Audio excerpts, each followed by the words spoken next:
Welcome to Founders Future, a podcast powered by Closers.io, where we dive into the journeys of innovative entrepreneurs and explore the road ahead for them and their companies. I'm your host, Zach Young, and in each episode, we uncover the stories behind impactful ventures, the challenges faced along the way, and the strategies driving their future growth. Today, we're joined by Evan Thompson, a dynamic creator and entrepreneur known for his vibrant and electric presence. Evan leverages his unique approach to business and content creation to inspire and engage audiences, blending authenticity with creativity to build impactful ventures. His energetic style and dedication to his craft make him a standout figure in the entrepreneurial space. Evan, a very warm welcome to Founders Future. Thank you very much. I'm very happy to be here. This is awesome. Absolutely. It's going to be a great episode. I do like to start from the beginning a little bit. Tell us, before you got into content creation, what were you doing? What was really your driver to get into this space? So how I got started, I was 15 years old, actually. And it was right around COVID time. I was a freshman in high school and I started reselling sneakers. So within the first 6 months, we were doing about $10,000 in revenue at 15. And that was right after I got out of I was doing landscaping with my hands. So yeah, I went from landscaping, flipped over to sneaker reselling and seen some sort of success quick. I was 15. I didn't even know what profit was at the time. So I had like 10% profit margins, but I was like, yeah, like making money. And then yeah, it just it sparked my brain. I loved sales. I loved talking to people. I loved being my own boss, like running operations, and it lit a fire inside of me that's never went out ever since. Nice, dude. Love it. COVID was a great time to try something new, wasn't it? COVID was very transformational for me. Good. Very good. Well, walk us through, what are you doing right now? I know you're doing some UGC content work with brands. Could you dive into that for us? Yeah. So right now I'm primarily focused on UGC. I am actually pivoting over to coaching as well with that, but my primary offer is I work with companies in AI SaaS, technically, or usually also tech companies as well. Some lifestyle, but yeah, I've niched down to just working strictly with like Motion. If you've seen their AI calendar, I do a lot of work for them. A few other brands as well I'm under NDA with, but yeah, I just create UGC videos for them, help a little bit of people when it comes to coaching and just like scaling UGC. And then we also do done for you YouTube systems for info creators, people who sell coaching and consulting. So that's like our back Nice. end done for you offer. Absolutely. Tremendous. You got it all built out already. Yeah. How did you start with UGC? I mean, do you just start reaching out to companies? How does that Yeah. process work? I literally just started reaching out. Like I had been doing content creation for time before, so that was my portfolio, was the fact that I've created videos, but never really for a brand. Maybe one or two collabs prior. But yeah, I was at a point that I wasn't making much money. I wasn't enjoying what I was doing, but I loved content creation and I was making nothing from it whatsoever. And I knew a girl, if people have heard of Eileen, she introduced me to UGC and I ran with it, scaled pretty quick. I was like, oh, this is kind of my thing. I'm doing pretty good too. And I just never looked back. There you go. But it started with that base of content creation that you enjoyed. Sounds like from a young age. I mean, when did you start producing content just for fun? Just for fun. Oh, I had a YouTube channel where I was doing breakdancing tutorials and magic tricks at 8 years old. I started, yeah, editing for like Call of Duty people at 10, but like real content creation, like posting on my Instagram, personal branding, I was 15. I Yeah, was you were 15. doing those trick shot montages. I was. Love it, I dude. was Those getting were the good paid days. too. They'd PayPal my mom. That's I've great, been dude. You've hustling been, since a young age. yeah, good, man. I mean, it's just so cool how those things work out. Oh yeah, You're just it's having amazing to look fun back on. doing breakdancing videos, and now, hey, look at you're what, 20 years old, 20, 19, yep. 20 years 20. old, making good money from what you were doing when you were 8. So it's super cool to Exactly. see, man. It's like a full circle moment for sure. It's awesome to look back on. So cool. I have to ask. I'm guessing you didn't go to college. Nope. How did the parents feel about it?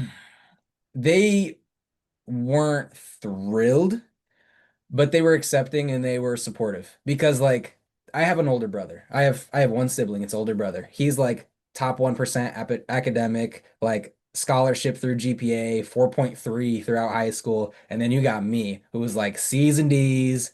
Evan didn't go to class. Evan skipping class to sell sneakers. So like they kind of seen it coming. But I started young enough. I started at 15, so I was a freshman that I I had generated enough of a result or like proof that like, hey, I could actually make something of this by my senior year. And I'm like, just let me do it. Like, regardless, I'll figure it out. And they kind of just, yeah, they let me. And I think I have enough proof now that they have, confidence and conviction in it. There you go. That's a big one. I know, the parents, especially when you're younger, 18, 19, 20, Yeah, that can be tough to overcome, but you got to it get to is. the point where you can show them some proof. Mom, look Yep, at this. Look what hit my account. I'm actually doing exactly. something Look what here. hit my account. Like I'm actually making money now. So Yeah, they understand that. They're supportive of it. I'm just focused on scaling. Getting more absolutely. proof for them, showing them like, now look what I did. They're like, oh, yeah, I'm waiting to blow some minds. That's gonna be cool. There you go. When you mentioned scaling, are you talking more so about UGC or the coaching you mentioned you do on the side? Um, Really more so about coaching to a certain extent because I love helping people. I truly do. And I stayed out of coaching for a minute because like as people know in the info space, there are people that grift, there are people that scam, and it's like it's touchy, Reputation is everything. So I want to make sure that I have the track record. I have a super solid system and I just have, all of these things in place that truly drive results so that I never want to become one of those people. I want to always have a solid reputation because I truly want to help. Yeah.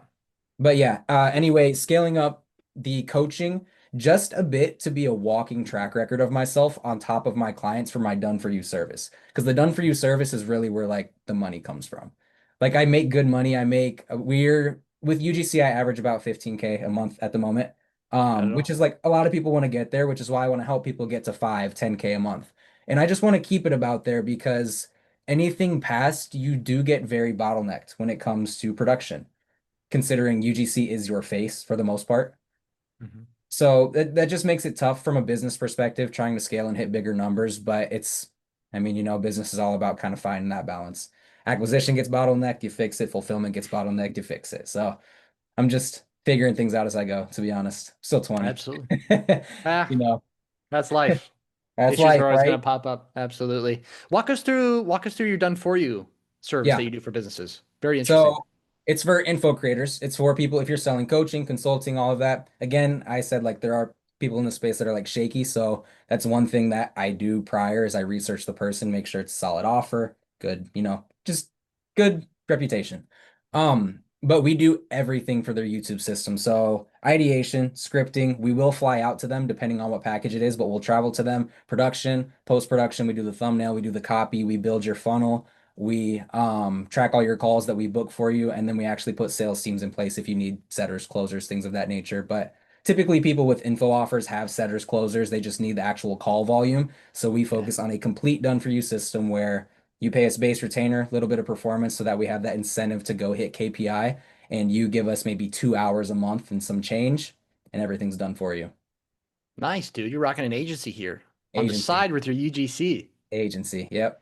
I just Nice, call it a man. marketing agency. It's almost like conglomerate business. I have like a Absolutely. few different offers, but it's enough. It's so close together that it doesn't make me like have to shift mindset to go from task to task because it's all marketing at the end of the day. It's just like Yeah, different positioning, honestly.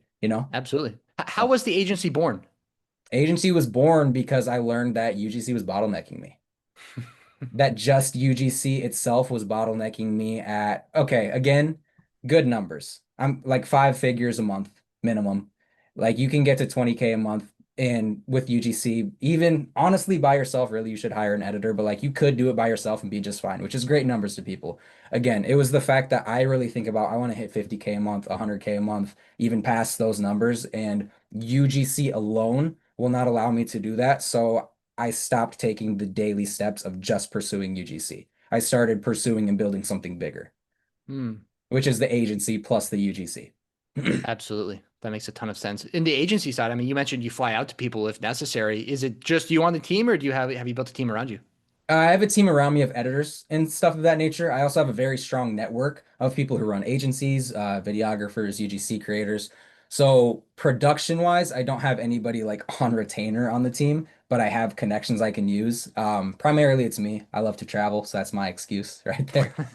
I like But it. yeah, if I need to, I can pull strings for sure. Nice. It's a tax write-off as well, so why not? Exactly. It's a tax, right? It's a business expense. So why wouldn't I? Love it. Love it. How are you currently finding people for the agency? Are you doing any ads or mostly just cold outreach?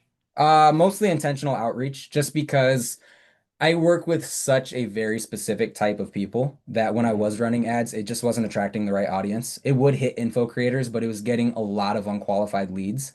And I just found it was more worth my time, especially with a done for you service that is pretty expensive and takes conviction for people to buy. Like it's not something that you just DM people and they purchase. You got to talk to them. You have calls, you show proof. And it's just, I was having too much friction with ads. So, yeah, Interesting. with that very small audience being B2B, again, it's also because I don't position myself as B2B online. I position myself more personal branding, B2C, speaking to the old version of myself.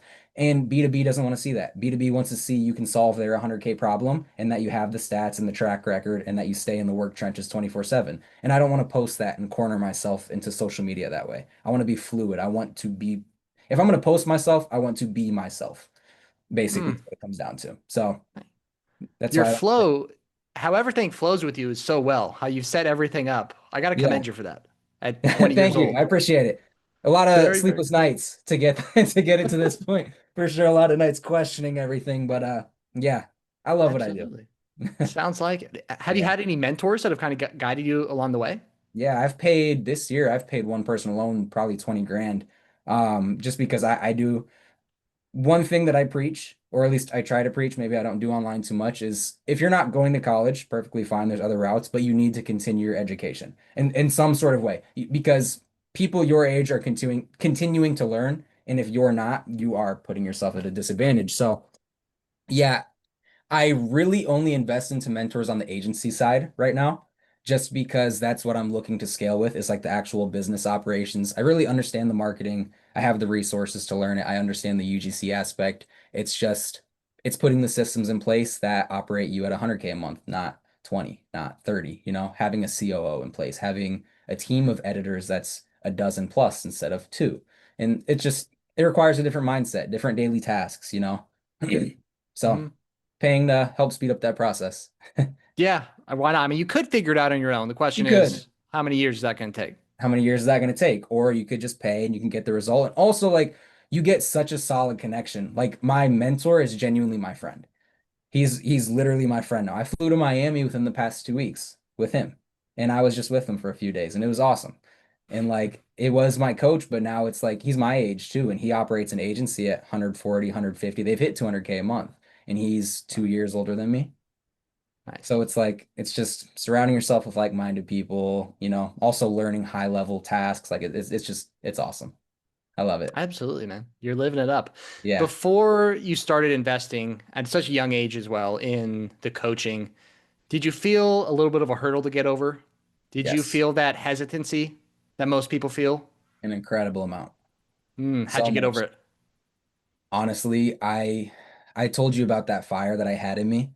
And it was like the first 2 years, I was just so invested into it. I was like, go, go, go, go. Nothing could stop me. And by year three, when I wasn't seeing results and started struggling with the limiting beliefs, I'm also from the Midwest. I'm not from Chicago, Chicago. I'm from like kind of the outskirts. And just what I do, like camera-based entrepreneurship, is not very common exactly where I'm from. It's cornfields and hard labor out here. So, online business is just odd. There's nothing around me like that. I basically just told myself, like, you've already committed 3 years of your life to this. Nope, you have an advantage on kids your age in this exact sector. But if you give up because of like where I'm at right now, all of that goes to waste, and I'm now back to square one with everybody. And I just couldn't sleep right with that fact. There were so many Mm, other things I wanted to do. I considered going corporate, I considered going to the military, and the only thing that stopped me from all of those was the fact that I've already put years into this. wow. Yeah. Close. Yeah, it was close, very close. Honestly, coming out of high school, I was close to the military, but like the only thing that held me back, if I wasn't doing what I did now, is what I told my mother. If I wasn't doing this in high school, I would be in the military. Just because Mm. that's kind of like the pipeline a lot of people take out here. It's corporate or military, and I'm not a huge fan of corporate. I worked there for 6 weeks, and that was enough Ah, for me. I made it 2 years. Two So, years. Oh, you're a trooper. I salute, man. oh yeah, tell that to our 50 and 60-year-old parents. They laugh at us, don't they? My mother's a corporate woman, so I hear and see all about it, and I'm cool. I'm okay on that. Absolutely, dude. Absolutely. Yeah. Very good. I'm curious, there's a lot of people 20 years old, 18, 19, Yep. 20 years old, love to be in your spot. I'm Yep. sure a lot of your friends ask you, Evan, how you doing this? If you had one really good piece of advice you could give to that 18, 19-year-old person, what would it be? Do you want it to be fast or can I kind of just elaborate? You can elaborate. I would say just go after what you want to go after, whatever you have. I know it sounds like cliche because you hear it online all the time, but genuinely that thought that like keeps you up at night, you already have a chance at failing with whatever you're chasing, whatever route you're taking in college, whatever you don't want to do, there's already a chance that you're going to fail at it. So I just see it as why not take a chance at what you want to do in life. And on top of that, you are so young. I think a lot of people don't realize this is the best time to take opportunity when you can still live at home, when you don't have children, when you don't have a mortgage, when you just really don't have responsibilities. Like 20 years old, you're still a baby. And I do understand that.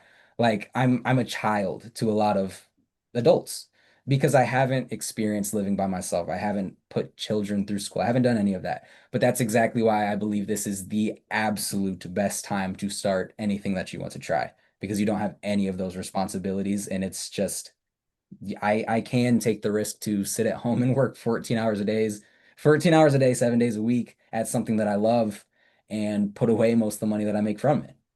And I Mm. just think that's a beautiful opportunity that I can set myself up for life by the time I'm 25 years old. So I see the Yeah. opportunity. I think it's incredibly more feasible than a lot of people think it is. It's just tough to get started. But once the ball's rolling, like once you make a few grand online, I promise everything else just seems like incredibly feasible. It's just Mm. volume. It's a volume game. Volume game. Why not now? It's Why the not best now? time. Why not now? Best time Best was a time. year ago, 2 years ago, five, but today's the next. Today's the second best time. So There you go. I like what you go said as for it. well. You're setting yourself up for when you do have a family, when you do have a Yes. mortgage. When you do. You know, you don't have a Lamborghini, right? You're not posting that on Instagram, are you? No, Good. no. You're doing it the right And way. like I would love a dream car, obviously. Like I think it's okay to work for money too. Everybody tries to get online and say it's all for a moral purpose. I do work for money. I want money, but I want money so I can put it up and invest it and be a millionaire in my 20s and be fine. One thing I say is I never, ever, when I have a family, want finance to be a deciding factor in a decision I have to make for somebody's health, wellness, future. I never, ever want to have to think like you need this surgery or you want to go to this college to live the best life ever, but the price. I never want that to be something. I just want the best for everybody around me, and I would love to be responsible for all of that because of the actions that I took when I was very young. Hmm.